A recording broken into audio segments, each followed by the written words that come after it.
Chers élèves, bonjour. Dans les séances précédentes, on a étudié l'expression de l'information génétique et on a vu les premières étapes de cette expression. On a pu déduire à partir des activités que les caractères héréditaires sont contrôlés par des protéines et que ces protéines sont contrôlées par ou bien commandées par l'information génétique contenue dans l'ADN. Et par la suite, on a vu qu'il y a une relation gène-protéine et protéine-ADN.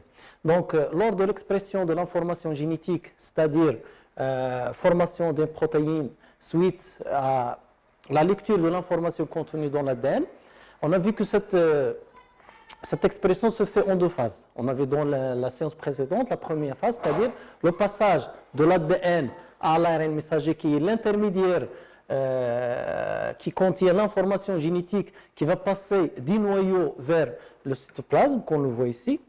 Donc, on a le gène qui va s'exprimer pour contrôler ou bien pour former ou bien donner un caractère héréditaire. Elle doit former un ARN messager qui est l'intermédiaire, qui va quitter le noyau vers le cytoplasme pour commander bien sûr la synthèse des protéines. Et quand on dit commander la synthèse, c'est-à-dire commander la succession des acides aminés, puisqu'on a vu que le changement ou bien la substitution d'un seul acide aminé peut changer l'information ou bien le caractère héréditaire, comme il est le cas ici pour ces rats obèses et diabétiques.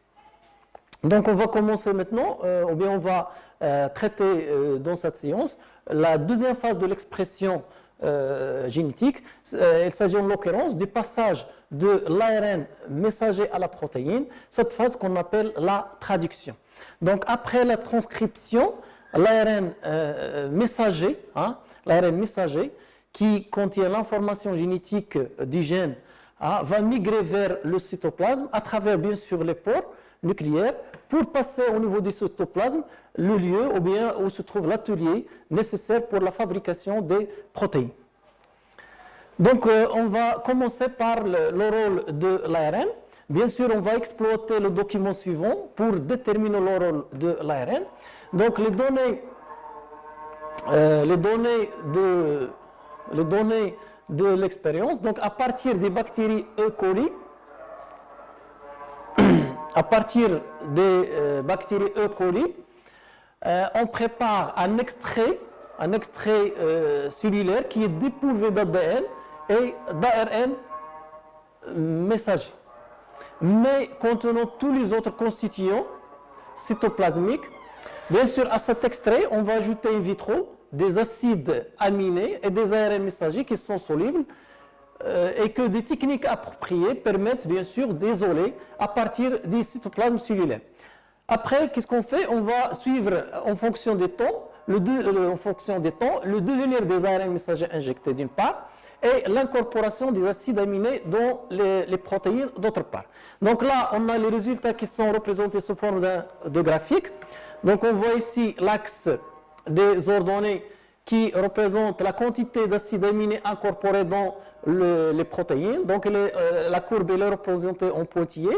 L'autre axe, elle nous donne la quantité d'ARN messager injecté présent dans le milieu. La courbe qui désigne, qui représente ce résultat, elle est représentée par un trait qui est continu. Donc au niveau du graphique, donc lors de la première injection d'ARN messager, voilà. Donc on voit que la quantité d'ARN messager diminue progressivement. Bien sûr, cette diminution elle est due à la dégradation de l'ARN messager parce qu'il a une courte durée. Au fur et à mesure de la diminution de la quantité de l'ARN messager, on voit que la quantité d'acides aminés incorporés dans les protéines, c'est-à-dire qui sont assemblés, augmente progressivement. Lorsque la quantité de l'ARN messager atteint une valeur minimale, on voit que l'assemblage des acides aminés au niveau des protéines, elle s'arrête, ou bien diminue. Après la deuxième injection, juste après la deuxième injection, lorsqu'on injecte l'ARN, comme on le voit ici, la quantité d'ARN augmente dans le cytoplasme. On voit une augmentation de une augmentation de l'incorporation des acides aminés dans les protéines. Également, lorsque la quantité d'ARN messager atteint une valeur minimale, l'incorporation, c'est-à-dire l'assemblage des acides aminés au niveau de la protéine, elle s'arrête. Qu'est-ce qu'on déduit de ça? Donc, après l'injection de l'ARN messager, on observe une augmentation progressive de la quantité d'acides aminés incorporés dans des protéines et une diminution progressive de la quantité d'ARN messager dans le milieu. Quand la quantité d'ARN messager atteint une valeur minimale, la synthèse, bien sûr, des protéines, elle s'arrête. C'est-à-dire que l'assemblage des acides aminés, elle s'arrête. Donc, on déduit de cette expérience que l'ARN messager intervient dans l'assemblage des acides aminés sous forme de protéines. C'est la traduction. Donc, la traduction, c'est le passage de l'ARN messager aux protéines suite à un assemblage des acides aminés qui forment les protéines. Donc, on va passer maintenant au deuxième axe qui est la découverte du code génétique et notion de codage. Donc, c'est la séquence, on a vu que c'est la séquence des nucléotides de la molécule d'ADN qui forme bien sûr au niveau du gène, qui détermine bien sûr la séquence ou bien l'ordre des acides aminés qui constituent la protéine.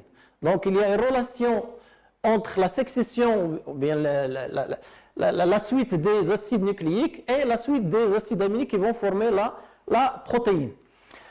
Or, puisque c'est la séquence des acides nucléiques, ou bien des nucléotides plutôt, qui commandent ou bien qui contrôlent la succession des acides aminés, donc, et comme on a 4 nucléotides, donc si un seul nucléotide de l'ADN qui commande ou bien qui code pour 20 acides aminés, donc on va voir uniquement 4 acides aminés qui seront contrôlés ou bien codés. Par contre, ces acides aminés ne seront pas codés. Et par la suite, on ne peut pas avoir un codage, si vous voulez, ou bien une commande de la synthèse des protéines par un seul nucléotide. Donc, un seul nucléotide pour un seul acide aminé, on va voir uniquement 4 nucléotides qui vont coder pour 20 acides aminés. C'est impossible. Maintenant, si le codage se fait par des doublés, c'est-à-dire il se fait par 2 nucléotides, 2 nucléotides qui vont coder pour un seul acide aminé. Dans ce cas, on va voir 16 combinaisons, 4 x 4 possibilités de combinaisons, de 2 nucléotides parmi 4. Dans ce cas, on va voir 16 combinaisons, c'est-à-dire 16 codes. Ils ne peuvent pas, bien sûr, coder pour 20 acides aminés, donc c'est impossible. Donc le codage ne peut pas faire par un doublé ou bien une paire de nucléotides. Donc là, ce qu'il nous reste, c'est le codage par 3 nucléotides. Donc on va supposer que 3 nucléotides vont coder pour un seul acide aminé. Dans ce cas, c'est le codage par 3 nucléotides. Parmi 4 nucléotides, on va avoir 64 possibilités, 4 x 4 x 4 possibilités de combinaison, donc qui vont coder bien sûr pour 20 acides aminés, donc c'est possible. On va voir le nombre de codons, de triplés si vous voulez, qui vont coder pour les acides aminés, supérieur au nombre des acides aminés qui sont au nombre de 20 qui forment les protéines. Donc puisque l'information génétique contenue dans l'ARN messager est identique à celle de l'ADN, et puisque c'est l'ARN messager qui quitte le noyau vers le cytoplasme pour gouverner ou bien commander la synthèse des protéines, donc le codage, normalement, il va se faire par les nucléotides de l'ARN messager. Donc, les codons qui vont coder pour la synthèse des protéines, donc ils vont se trouver au niveau de l'ARN messager, puisque l'ARN messager, c'est une copie, si vous voulez, une copie de l'information contenue dans l'ADN. Donc, le codage génétique, ou bien le code génétique plutôt, donc des expériences ont montré que l'ARN messager, elle est traduite sous forme de triplé. Chaque triplé est appelé codon. Donc, un codon, c'est un triplé, c'est-à-dire un ensemble de trois nucléotides, et correspond à un acide aminé bien déterminé. Et chaque triplet va coder pour un acide aminé bien déterminé. Des expériences et leur analyse ont permis de montrer que, bien sûr, on a utilisé différents ARN messagers synthétiques et on a essayé de déterminer le type de polypeptide synthétisé. On aboutit à la réalisation de ce qu'on appelle un tableau du code génétique. Donc le code génétique il est représenté par ce tableau suivant. Donc là on a les différentes combinaisons possibles qui sont au nombre de 64. Donc comme on le voit, chaque codon il est formé par un triplet de nucléotides et chaque triplet ou bien chaque codon il désigne l'acide aminé qui est contrôlé par ce triplet. Par exemple ici on a le phénylalanine, elle est codée par UUU, UUC. La leucine est codée par UUA, UUG. Donc pour faciliter bien sûr la lecture du tableau, on a représenté, ou bien on a organisé ces différents codons de telle sorte qu'on a ici la première lettre du triplet, et là on a la deuxième lettre, et là on a la troisième lettre. Donc la première lettre, donc elle est là. Par exemple, si on a eu un codon ou bien un triplet CAU, donc CAU, on va chercher ici la première lettre C, la deuxième lettre CU, donc U, on va la chercher ici, voilà, donc c'est CA, plutôt la deuxième lettre CA, donc CA et U, donc c'est ici, donc on va voir CAU, donc il va coder pour l'histidine. Donc, quelles sont les caractéristiques de ce code génétique? Donc, le code génétique représente ou bien regroupe les différents triplets qui codent pour les différents acides aminés. On voit que les triplets, ou bien les codons, plusieurs codons peuvent coder pour un seul acide aminé. Et on dit dans ce cas que le code génétique il est redondant. Il y a certains codons, ou bien des triplets, par exemple la UAA ou bien UAG, UGA, qu'on appelle des codons non-stop. Ce sont des codons qui indiquent l'arrêt de la synthèse des protéines. L'autre caractéristique du code génétique, c'est qu'il est universel, c'est-à-dire qu'on le trouve chez presque tous les êtres vivants ont le même code génétique. Donc là, le code génétique des êtres vivants. Donc en conclusion, le code génétique il est redondant, c'est-à-dire que plusieurs codons peuvent coder pour le même acide aminé. Par exemple, CUU, CUC, CUA, CUG codent tous pour la leucine. Il existe 3 codons non-stop, ou codons stop, on les appelle également codons stop, que l'on trouvera à la fin de l'ARN messager. Donc, qui sont UAA, UAG, UGA, et bien sûr qui indiquent l'arrêt de la synthèse des protéines. Tous les ARN messagers débutent par le même codon qui est AUG, qui code pour la méthionine. La caractéristique, la dernière caractéristique, comme elle a été dit tout à l'heure, c'est que le code génétique elle est universel, c'est-à-dire on trouve le même code génétique de la bactérie jusqu'à l'homme. Donc maintenant, on va voir les éléments qui sont nécessaires à la traduction. Donc les acteurs de la traduction, les éléments qui sont nécessaires pour la synthèse des protéines. Donc on a les ribosomes, l'ARN messager, les acides aminés, l'ARN de transfert qu'on appelle ARNT. Donc on va essayer de voir, bien sûr, ces différents acteurs, on va les traiter. Donc les ribosomes, là on voit ce qu'on appelle un polysome. Un polysome c'est quoi? Lorsqu'on essaie de voir en détail, on voit que le ribosome est formé par un ARN messager où on trouve des ribosomes, les structures qu'on appelle les ribosomes, qui sont attachées à l'ARN messager.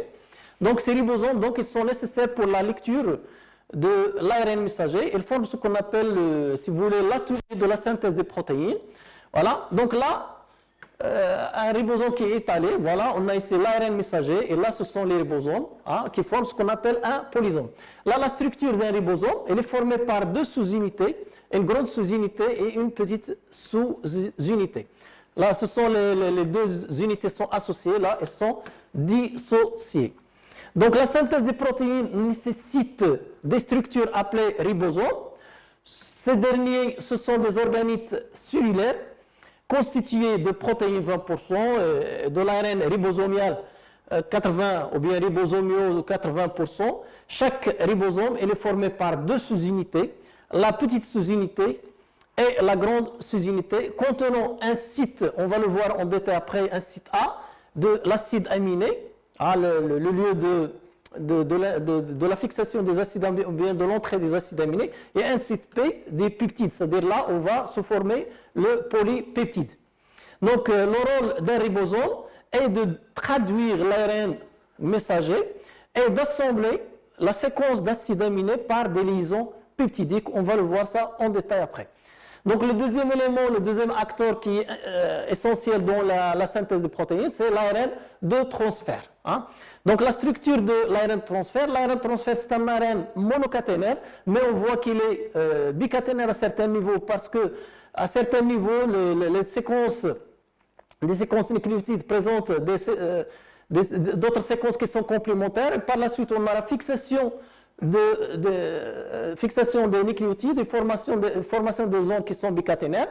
Donc, ce qui est important au niveau d'un ARN de transfert, ce sont deux sites. On a ici le site de fixation de l'acide aminé et un site qui forme ce qu'on appelle l'anticodon, qui reconnaît le codon au niveau de l'ARN messager. Donc, la synthèse des protéines nécessite également des molécules d'ARN appelées ARN-T. Donc là, un schéma d'un ARN de transfert. Chaque ARN de transfert est spécifique d'un acide aminé bien déterminé, c'est-à-dire que chaque ARN va porter un acide aminé et permet son transfert vers le ribosome, l'atelier de la synthèse des protéines. Donc chaque ARN de transfert possède deux sites importants, un site de fixation de l'acide aminé, donc c'est à ce niveau-là, et un site appelé anticodon, un triplet de base complémentaire à un codon de l'ARN messager, c'est à ce niveau-là. Donc là, on a un site anticodon. La synthèse donc, des protéines existe certaines conditions.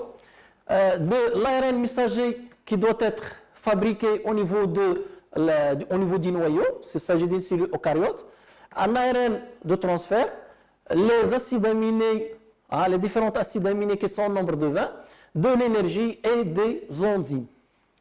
Et bien sûr, les ribosomes qui sont le lieu de synthèse des protéines, l'assemblage.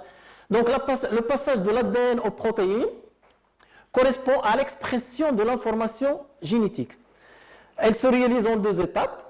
La première étape, elle a été déjà faite. La transcription, c'est le passage de l'ADN à l'ARN, c'est-à-dire c'est l'opération, bien le processus qui permet la synthèse de l'ARN, l'assemblage des nucléotides qui contient l'information nécessaire pour la synthèse des protéines, et la traduction qui permet d'obtenir des protéines. C'est-à-dire c'est l'assemblage des acides aminés suite à la lecture de l'information contenue dans l'ARN messager. Donc là, on a un schéma qui représente bien sûr les étapes de l'expression de l'information génétique. Donc la première étape, c'est la transcription, le passage de l'ADN à l'ARN, et puis sortie de l'ARN messager, et la traduction, c'est-à-dire la lecture de l'information contenue de l'ARN messager. Et puisque l'information contenue de l'ARN messager, elle est écrite par des nucléotides, donc le langage, le signe linguistique, il est formé par des nucléotides. Et le passage à des protéines ou le signe, si vous voulez, linguistique de la langue, ce sont les acides aminés. Donc on parle d'une traduction, c'est-à-dire le passage d'une langue à une autre langue. Donc la transcription, ou plutôt l'expression de l'information génétique, elle fait appel à deux étapes, la transcription et la traduction.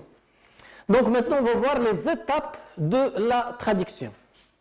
Donc la traduction se fait en trois étapes, si vous voulez.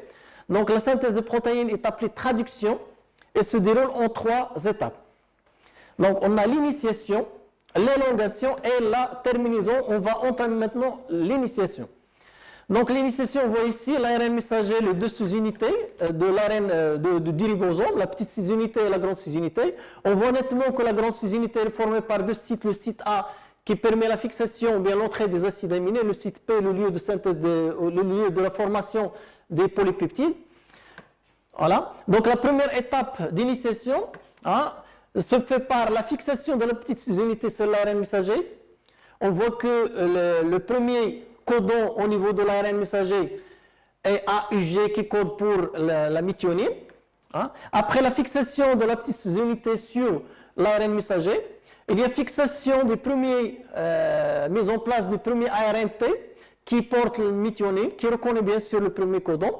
Après quoi, on voit la grande sous-unité qui vient se fixer sur la petite sous-unité. Donc toutes ces étapes forment, ou bien toutes ces phases forment la première étape qu'on appelle la phase d'initiation. Donc la phase d'initiation, c'est le début de la traduction. La petite sous-unité ribosomale prend place sur l'ARN messager au niveau du codon d'initiation AUG, donc fixation de la petite sous-unité sur l'ARN messager. Il y a lecture du codon par le ribosome, ce qui entraîne l'appel à un ARN de transfert à anticodon qui est complémentaire et porteur d'un acide aminique qui est la méthionine. Donc l'ARNT, le premier ARNT qui va se fixer ici, il porte la méthionine. Donc cet ARNT se fixe sur le site P du ribosome. La grande sous-unité ribosomiale va s'associer à la petite sous-unité au niveau de l'ARN messager. Donc après, on va passer à la phase d'élongation. Donc au cours de la phase d'élongation, la lecture du deuxième codon se fait par l'appel à un deuxième ARN de transfert qui porte l'acide aminé qui correspond au codon UUC. Dans ce cas, il s'agit en l'occurrence de phénylalanine. Donc la lecture du deuxième codon de l'ARN messager fait venir un deuxième ARN de transfert à anticodon complémentaire et porteur d'un deuxième acide aminé bien déterminé par le code génétique qu'on a vu. Ouais. Après quoi? Donc après la mise en place du deuxième ARN de transfert, on voit ici la première liaison peptidique qui se fait entre le premier acide aminé et le deuxième acide aminé. Et puis on va voir rupture de la liaison entre l'acide aminé, le premier acide aminé et son ARN de transfert. Après, on va assister à la libération de l'ARN de transfert, le premier ARN de transfert. Donc on aura le site P libre, le site A qui est occupé par l'ARNT qui est lié au phénylalanine, lié au méthionine. Voilà. Donc après on va assister à la translocation, après la lecture du deuxième codon, on va assister à une translocation, c'est-à-dire un déplacement du ribosome par une unité ou bien un triplet ou bien un codon. Voilà. Et comme ça, on va voir l'ARNT qui porte les deux acides aminés, qui porte un acide aminé phénylalanine qui est lié au méthionine. Donc il va se trouver dans le site P. Par contre, le site A sera vacant ou bien libre, ce qui va permettre la mise en place d'un troisième ARNT qui va se fixer sur l'ARN M. Bien sûr, il va reconnaître le codon grâce aux anticodons. Et comme ça, on va voir la liaison, réalisation d'une deuxième liaison entre le phénylalanine et la leucine, donc réalisation des liaisons peptidiques. Après quoi, on va assister à rupture de cette liaison, libération de l'ARN de transfert, et comme ça, on va voir le troisième ARNT lié à son acide aminé qui est lié au premier acide aminé. Et comme ça, on va voir le site P qui est libre, par contre le site A qui est, si vous voulez, occupé par l'ARN de transfert. Et après, on va assister à la translocation, si vous voulez, ou bien le déplacement du ribosome d'une unité. Et comme ça, on va voir le site P qui est le site A qui est libre, qui va permettre la mise en place d'un autre ARNT. Donc, la lecture du deuxième codon de l'ARN M fait venir un deuxième ARNT à anticodon complémentaire et porteur d'un deuxième acide aminé bien déterminé par le code génétique. Fixation de cet ARN sur le site A. Et liaison peptidique s'établit entre le premier et le deuxième acide aminé. Le premier ARNT est libéré dans le cytoplasme. Le ribosome se déplace sur l'ARN messager au niveau d'un troisième codon. La lecture de l'ARN messager recommence. Il y a appel à un troisième ARN et mise en place d'un troisième acide aminé. Le polypeptide à 3 acides aminés ainsi formés peut continuer à s'allonger par la mise en place d'autres acides aminés grâce à la répétition du même événement. Donc maintenant, on va passer à la phase de terminaison. Donc c'est la fin de la traduction.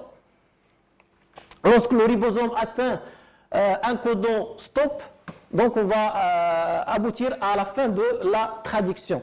Donc c'est la fin de la traduction qui se produit lorsque le ribosome passe par un codon stop. Donc on va assister à une séparation des deux sous-unités, une dissociation des deux sous-unités ribosomales et libération des polypeptides dans le cytoplasme. Donc on a ici, pour récapituler, un schéma bilan de la traduction. Donc on a ici la phase d'initiation avec le codon d'initiation et puis la phase d'élongation, hein. Donc la phase d'initiation avec la mise en place du premier acide aminique qui est le méthionine, la phase d'élongation qui va permettre bien sûr l'assemblage de différentes, le déplacement ou bien la translocation des ribosomes qui permet la lecture de différentes triplés ou bien codons, ce qui va permettre bien sûr l'assemblage des différentes acides aminiques qui vont former la future protéine. Et la phase terminale, lorsque bien sûr le ribosome atteint le codon stop, hein, on va assister à une séparation ou bien dissociation des deux sous-unités et libération des polypeptides qui va donner le caractère héréditaire dont la protéine est responsable. Donc là, on a un schéma récapitulatif de l'expression génétique. Donc on voit ici l'expression génétique commence par la transcription, hein, de l'ARN messager. Hein. C'est une copie du gène, donc sortie de l'ARN messager. La lecture de l'ARN messager, les différents codons, hein, ou bien triplés, sa lecture grâce au ribosome va permettre bien sûr la synthèse de la protéine. Et bien sûr, on va voir une succession bien déterminée des acides aminiques qui vont déterminer la protéine, bien sûr, qui va donner le caractère héréditaire. Là, c'est un peu le détail. Donc, on voit nettement une portion du gène qui va être exprimée, qui va donner un ARN qu'on voit qu'il est complémentaire à un brin, mais il est identique à l'autre brin, sauf avec une différence, au lieu de T, on a U. Donc la lecture des différents codons va déterminer la succession des différents acides aminés qui vont former bien sûr la protéine qui va donner le caractère héréditaire. Et avec ceci, je vous dis au revoir.